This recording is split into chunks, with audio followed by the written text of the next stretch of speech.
Hello, Namaste, Swagatam, Vandanam, and welcome to the next episode of Tell Me Appa. We are in season 2 and we are on episode number 24. So, welcoming you all and happy Saraswati Puja, Ayudha Puja to all of you. And it's very special that today we can discuss about Goddess Saraswati in detail. As in the previous episodes, we have discussed about Durga Devi and Lakshmi Devi. So, welcoming you all and hope we can learn a lot and have some fun also today. And invoke the Devi as we are on the ninth day today. So, if you can see in the background, we have our Golu on this side and we have the three Shaktis behind us, which is really special. So, I take the privilege that we are able to be here and you all can join us and we all together can keep glowing and growing in whatever field we are in. So to start, initially we have to know about Saraswati Devi and we'll be invoking her also through the Gayatri Mantra. But as today Saraswati Puja, maybe we have to know how people celebrate it and maybe a little bit about tomorrow, the 10th day, that's Vijay Dasmi. So we'll be covering all these topics and you'll be learning a lot. So let's start with the Gayatri Mantra.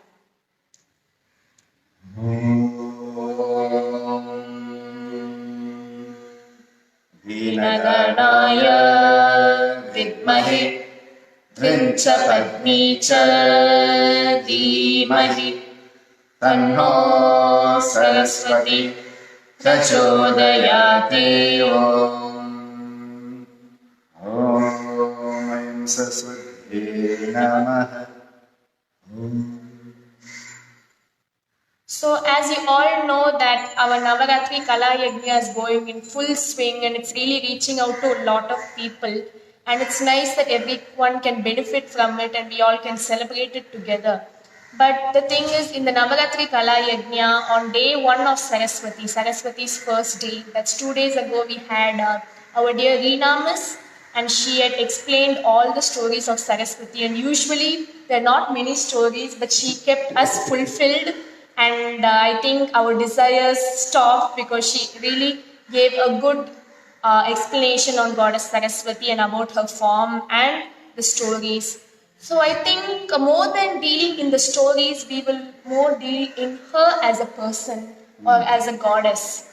Because the stories it was there. So if we say the same thing, it's not going to be of any use, is it? So we will learn from Dr. Sir the different perspectives and maybe even the mantra that we use for Saraswati, which you taught us in the Mantra Yoga Sadhana, and also people who do the 6 months who come to Kamliswami Madam know it, as every Sunday it's part of our Sunday mantras. We have a whole set of them. So maybe you can Sunday. Yeah, Sunday. So we can do that also. Well, first of all, happy Saraswati Puja Maha Navami, that is today, the 9th day. And as we have seen in Navaratri, first 3 days are for Durga, the next 3 for Sri Lakshmi, and then the last 3 for Saraswati. And the 3rd day of Saraswati, that is the 9th day, is celebrated as Saraswati Puja. And on this day, there is the worship of Goddess Saraswati, the goddess of learning, knowledge, the fine arts, all the qualitative aspects of life. And also it is called Ayudha Puja. And this is where all the instruments that are part and parcel of a workman's life, all the household utensils, the vehicles are all cleaned up and a worship is done to these instruments which are enabling us to live our life. And so it is also called Ayudha Puja, which is why you will find tractors decorated, lorries decorated, buses decorated, and all the equipment like the printing press will decorate the printing machine, and the Xerox guy will be decorating the Xerox machine, and worshipping and offering respect and gratitude to the instruments, the Ayudham. Now when we talk about Goddess Saraswati, we are talking about an energy that is very pure. That is why she is always depicted on a white lotus. Ventamarai. Ventamarai malarai. As it comes in the song. So the Ventamarai, that is the white lotus, is the lotus on which she is sitting because the color associated with Saraswati is the color white. And in the mantra that we chant, that is the Saraswati Vandana, it goes as Ya Kundendu Tusharahara Ya Shubhravastravrita. If you look at that, it starts off Ya Kunda Indu Tushara Davala. So you are white, here white as no color, which means purity, the uncolored, the purest form of knowledge and wisdom and the fine arts and the qualitative aspects of life. The coloring is the quantification. When you start saying, if I sing, how much will I pay? Now it has got colored. It is not an uncolored fine art. And the Saraswati goes out and there's much more Lakshmi, or I don't know even if Lakshmi is there anymore when people start to quantify the arts like that. So Saraswati is the goddess of purity here. So Ya Kunda Indu Tushara. The jasmine flower. You are white like the jasmine flower. You are white like the moon. You are white like the snow. So this concept of that whiteness is the concept of purity that is brought out. Ya Shubhra Vastravrita. You are wearing a cloth. Your clothes are also white. That is why I like to say that some of these gods don't seem to have a dressing sense, because imagine someone who's already white, wearing white clothes, and sitting on a white lotus. That way it doesn't make sense often. But the sensible part here, or the sensibility here, is the refinement, going beyond any coloring, going beyond any prejudice, going beyond any blockage that is preventing that luminosity, that purity from flowing through us. And in that, Ya Shubhra Vastravrita, Ya Veena Vara Danda Manditakara. You are holding the Veena. So, Goddess Saraswati is always depicted with the Veena in the south of India. In the north, they often depict with the sitar. The sitar is a stringed instrument used in the north, but the sitar has adjustable frets. In fact, you have to adjust the fret in the sitar for each raga. So if you go to a Hindustani concert by a sitar player, they will take many minutes in the concert to be organizing the frets before they can play the next raga. And once when Pandit Ravi Shankar, the great sitar maestro, was playing abroad, one of the first times he went abroad, he went to a concert and he started tuning up his instrument. And at the end of his tuning the instrument, everybody gave him a standing ovation, because they thought that was a concert. So the sitar tuning takes a lot of time. And he said, well, if you liked our tuning so much, you will love the music even more. And he became sort of the rock star, pop star, the symbol of Indian music abroad, Pandit Ravi Shankar and his sitar. But in the south, we use the veena. And there have been some great veena artists, because the veena is an instrument, a stringed instrument, whose sound is the closest to the human voice. And in fact, many of the great musicians used to play the veena, because in the veena you get the gamaka, that oscillation of the note. The oscillation of the note is a very important aspect in classical Carnatic music. Gamaga, gamabadanye, dapamaga. There will be that oscillation of the note which the veena gives. It's very difficult in stringed instruments to do that. Means other type of instruments. But in the veena, they play, they pull that string in such a way, just like the human voice. And the veena is having one part which is like the head, our head, and the other like our lower part of the body. So there's one head part and one lower part of the body. And the stem of the veena, danda manditakara, that danda, that is the stem of the veena, is like our spine. And the frets are 33 frets, just like we have the 33 vertebrae.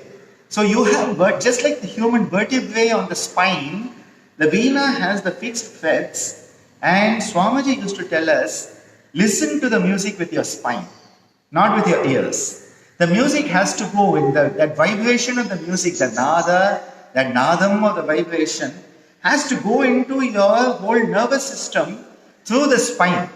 And When you play the veena, when you listen to it, it is a spinal experience. Music should be a spinal experience. And the whole spine, which is the basis of the human being, our spine is the basis of the human being, as we have been seeing in the yogic psychic neurology, that you have all the chakras.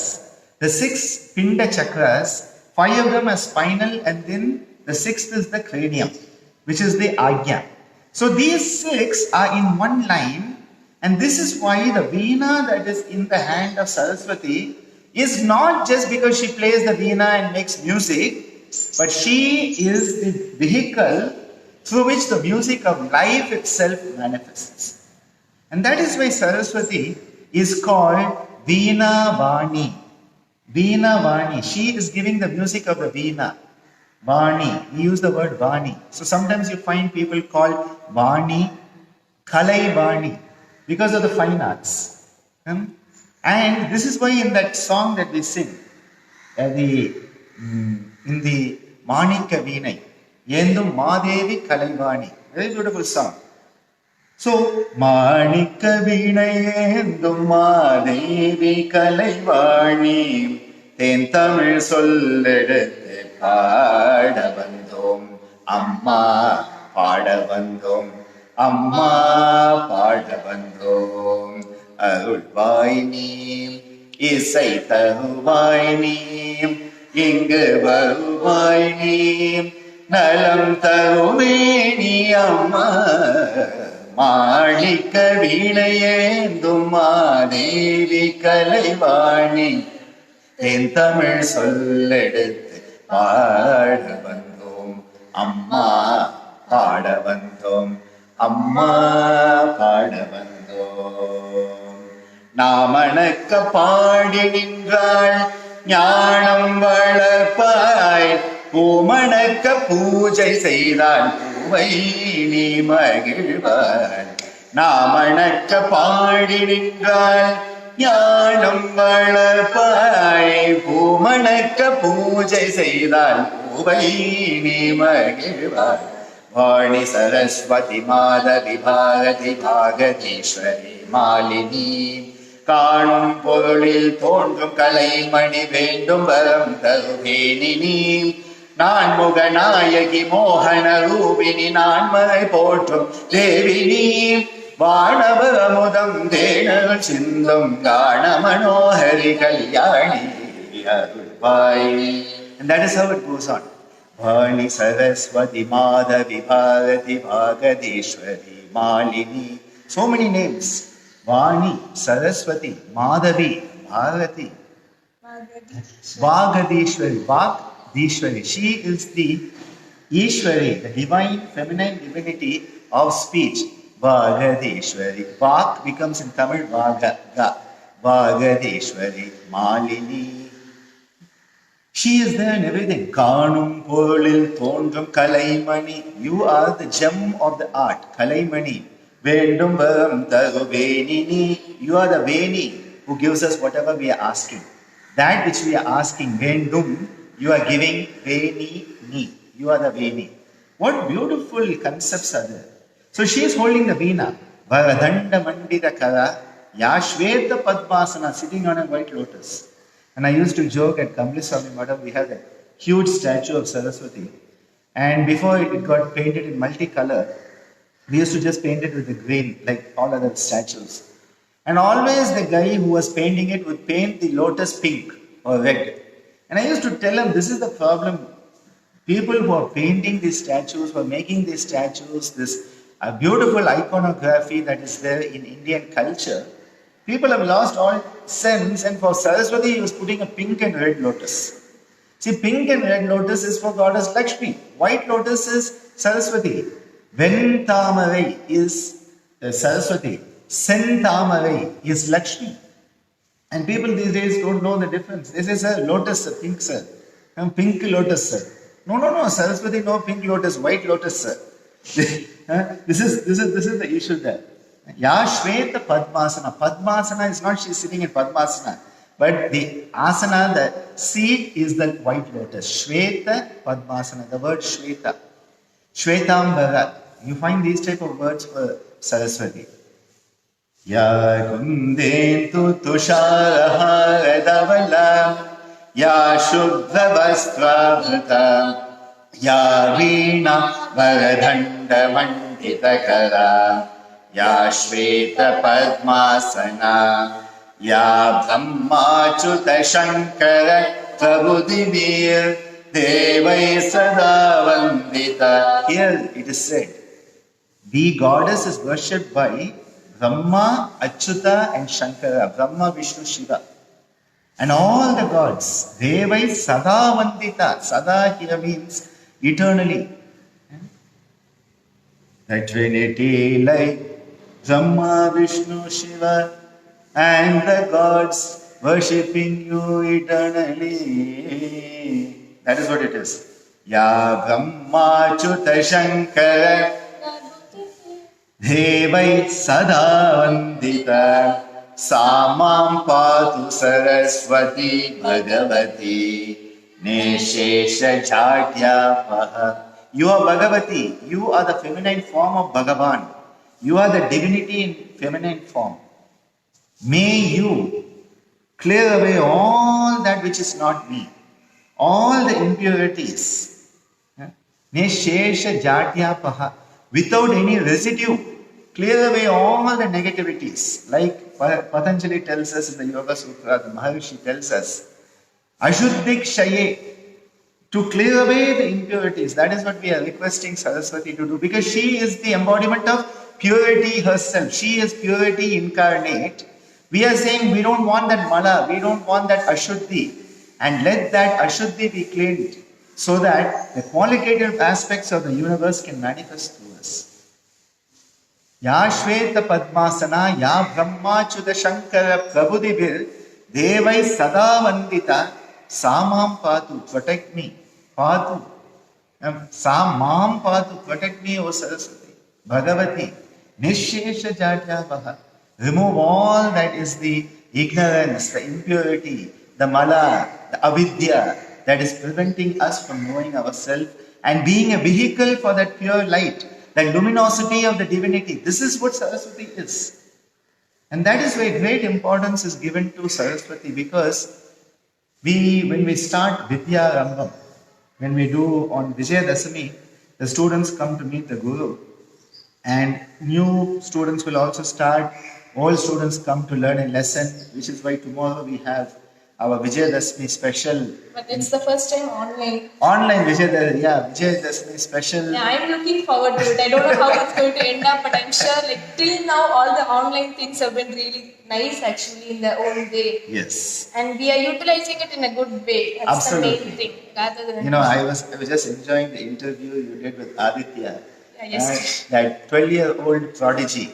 This guy is 12 years old. He has a YouTube channel and interviewing people. And said, Divyaji, we want to interview you about Navaratri. And it was amazing actually. And as you said in that, the technology is there. We need to use it properly. When we use, that is why Swamiji said, yoga is the science of righteousness.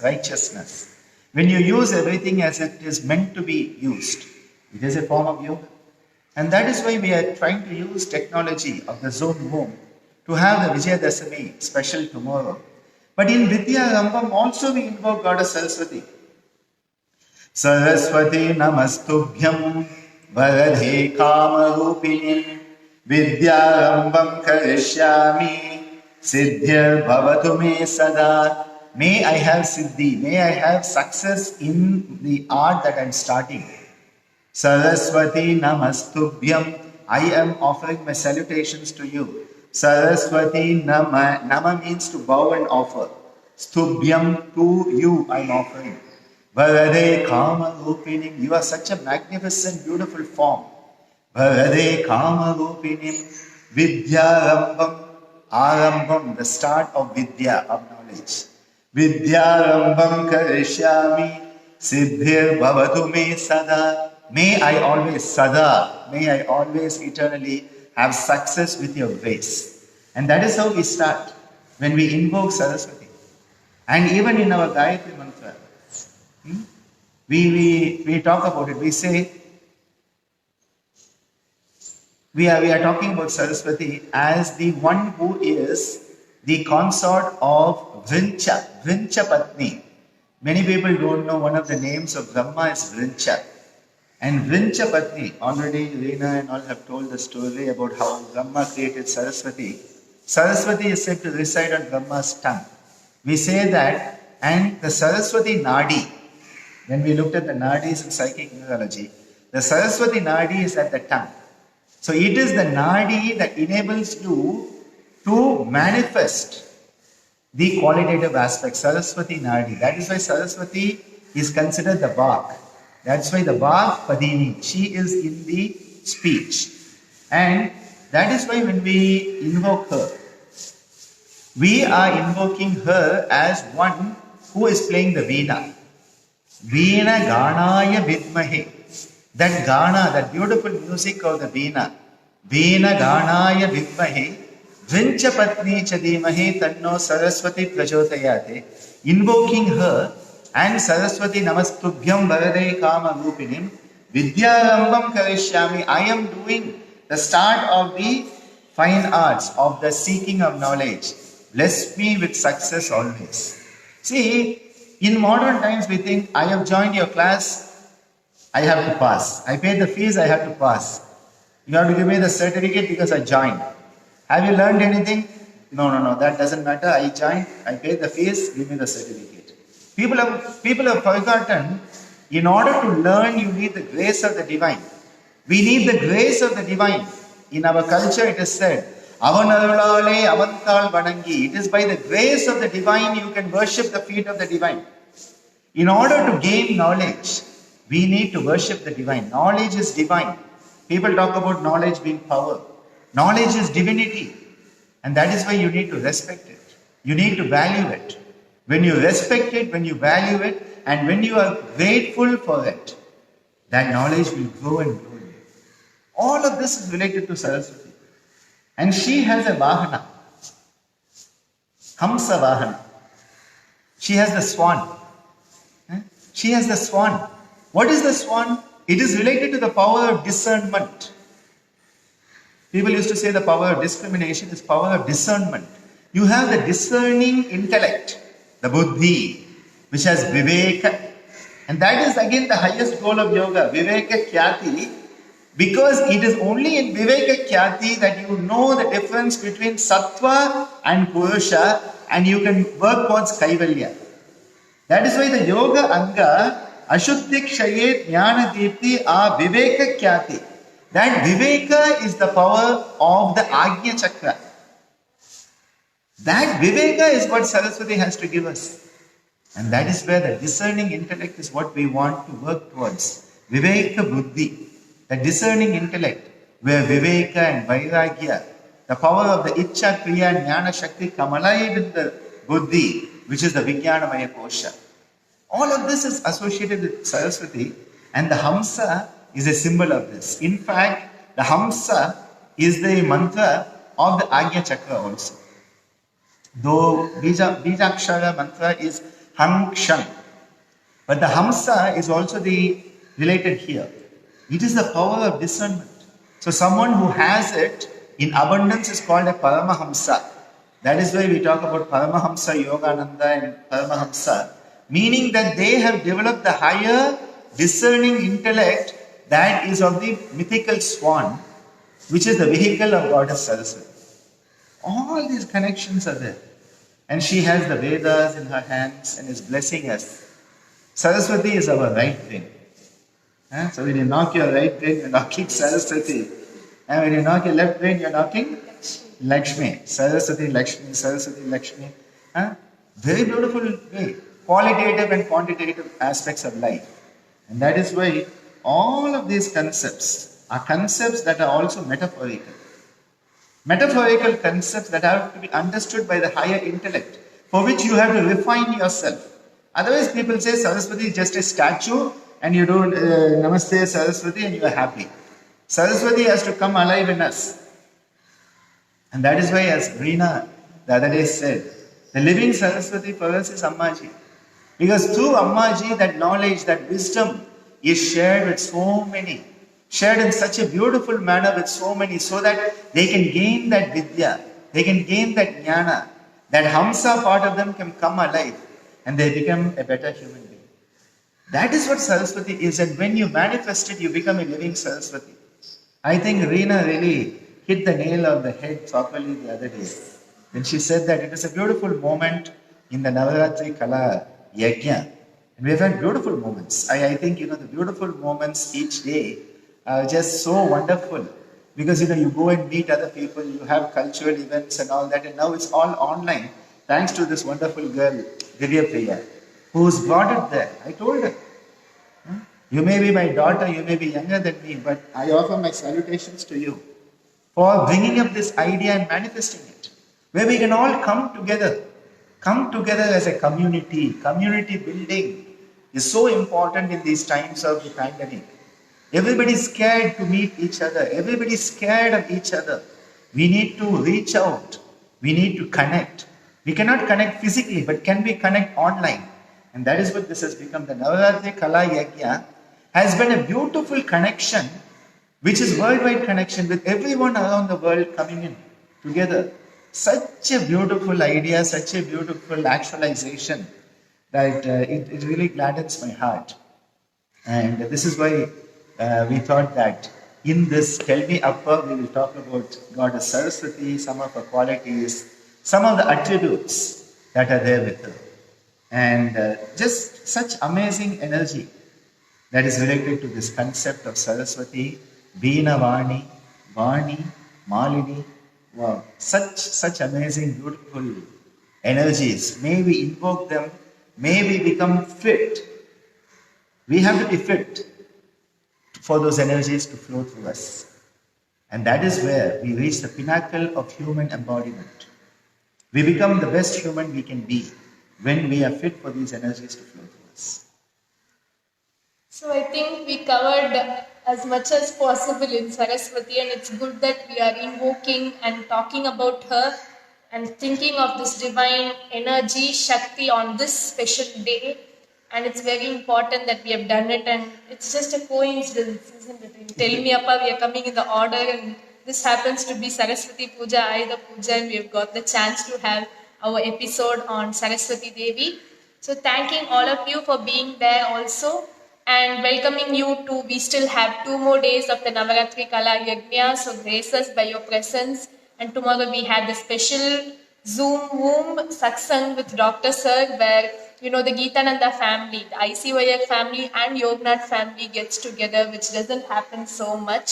So I'm really happy, and we are welcoming you all, and please spread it out and let's all come together for a single good purpose, and let's manifest the divine in all of us. So thank you for being there always and for supporting us and helping us always. Thank you, and we'll be going on with Tell Me Appa even after Navaratri Kala Yajna.